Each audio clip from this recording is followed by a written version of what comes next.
Hey, welcome to Mooney Reads. My name is Beck, and today I'm going to be talking about my April TBR.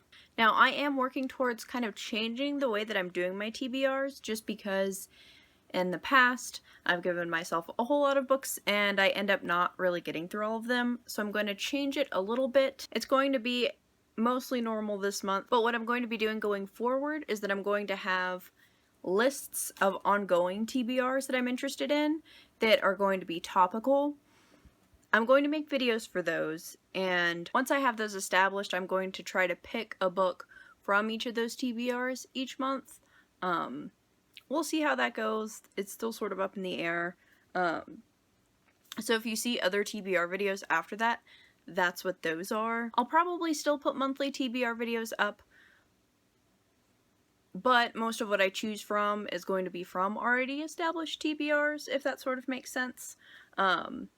There will also be kind of random books thrown in here and there, but I don't really want to put in too many of those just because I'm the kind of person that likes the idea of having a TBR. I like the idea of order, but what actually ends up happening is that I just kind of gravitate towards whatever I want to read at the time. So the TBR makes me feel nice and warm and fuzzy for a little bit, but I don't actually follow it. So I'm going to change the way that I do them and see if I can find something that actually fits me and is useful. However, this month we're mostly following the old format still.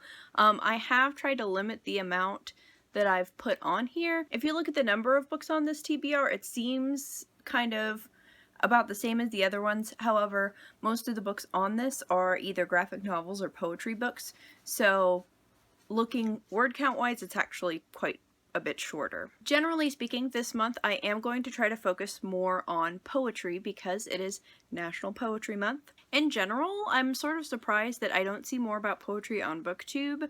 I think that's mostly because I like poetry, so I would assume that other people would too. I really do hope that I see more people post about it. I've only seen one or two kind of poetry TBR oriented videos. Even if you aren't the type of person that usually reads poetry, I would highly encourage you to do so. I know Scribd has a lot on there that's poetry. Some of the stuff that I will be talking about, I'm going to be reading on Scribd. Now we'll get into the books that I'm actually going to read this month. The first book that I have is How to Cure a Ghost by Fariha Roison. This book is about the author's experiences as a queer femme Muslim. It looks really good, and the cover is really what caught my eye and made me look at it in the first place. So I'm excited for this. Kind of a common thread that you'll see in most of these poetry books is that a lot of them are about the queer experience. That, I guess, is just the poetry that I'm interested in reading, so it's a lot of what you'll see here. Next we have Take Me With You by Andrea Gibson. If you've seen a lot of my other videos, you'll know that I adore Andrea Gibson. I have not read this particular book by them yet, so I'm excited about it. How Poetry Can Change Your Heart is another book written by Andrea Gibson, but also alongside Megan Falley. This looks just really great in general. This is one of the few that isn't kind of about the queer experience, I guess. It's more like meta about poetry. I'm super excited about it.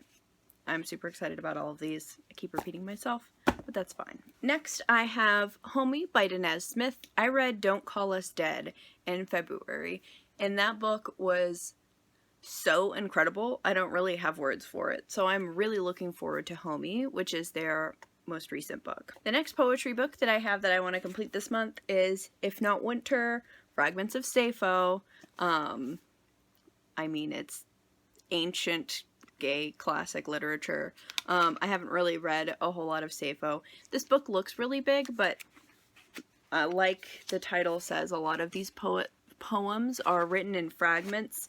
Part of that has to do with, I guess, maybe the nature of her writing, but really the majority of it is just the way that the documents were.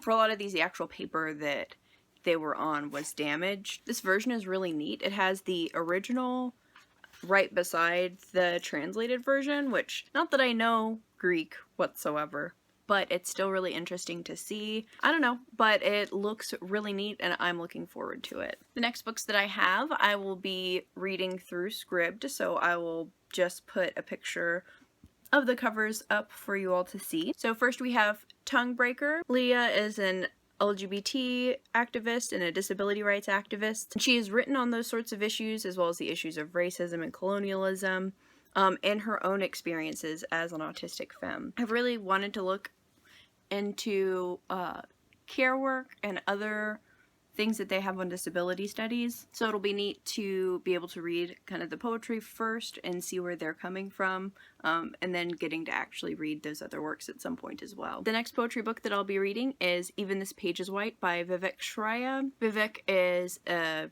trans writer and singer. She's got a lot of different books out that I saw, and a lot of them looked really interesting, and that's the one that I'll be starting with. Next we have Aphrodite Made Me Do It by Trista, which is a retelling of Greek mythology to talk about various types of love.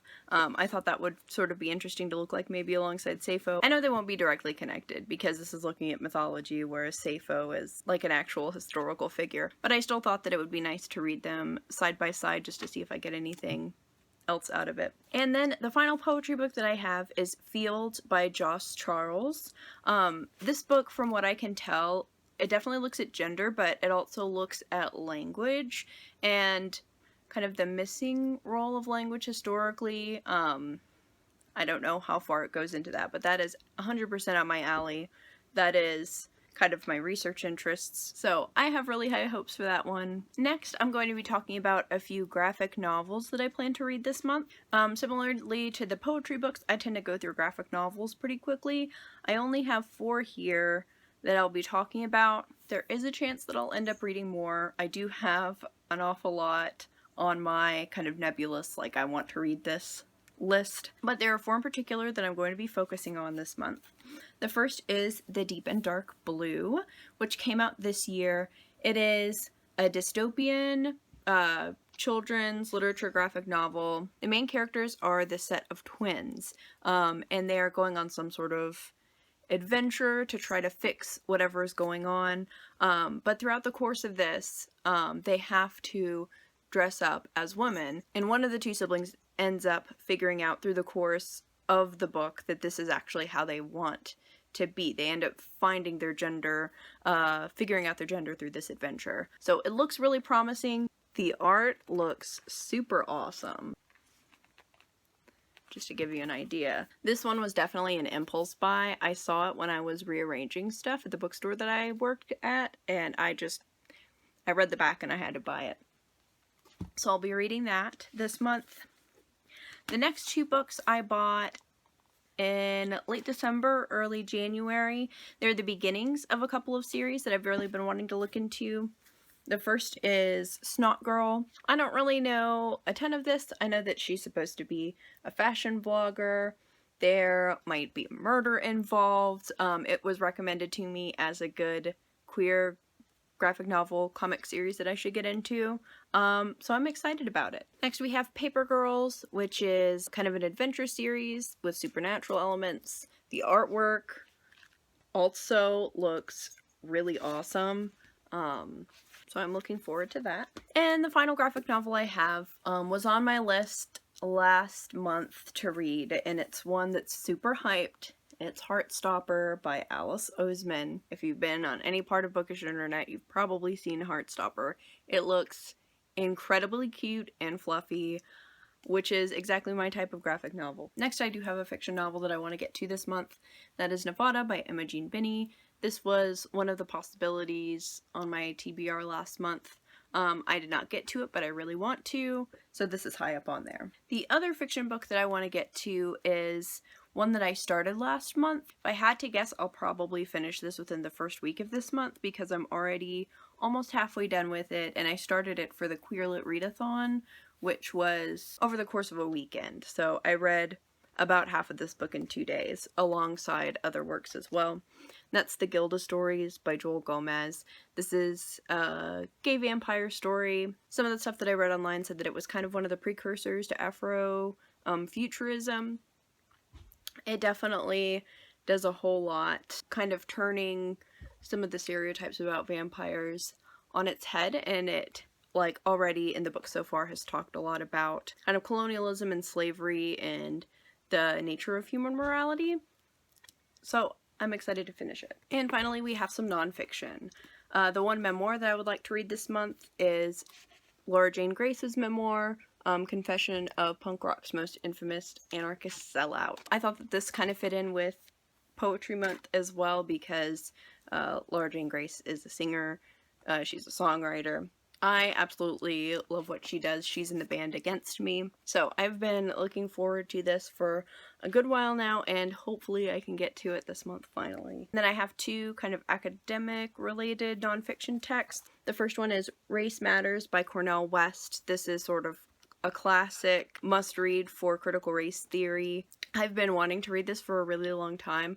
We talked about Cornel West some in the race class that I took, and I've read books that he's had like introductions in and stuff like that, and I've read excerpts, but I want to actually read all of this book. This one is pretty small, so I think that it's reasonable to get through this month. And the final book is one that I plan on working on this month.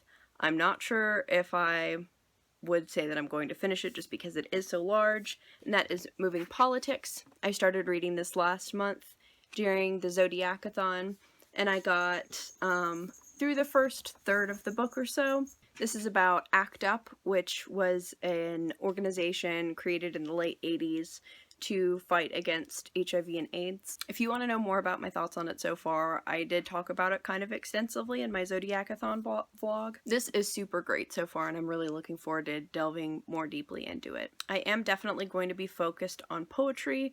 I'm going to try to have a few different videos where I talk about some of the poetry that I'm reading. Hopefully I'll get to some of the other poetry that I want to that's maybe not mentioned in here. Really, I had a hard time not just going through all of the poetry that I want to read because I have at least 5 other poetry books sitting on my bookshelf that I'm super excited about reading, and then a few other ones that I'm slightly less excited about reading, but I would still be intrigued to look into this month. So in the comments below, let me know what your favorite poetry book is, or the poetry books that you plan on reading this month. Thank you all so much for watching. Bye.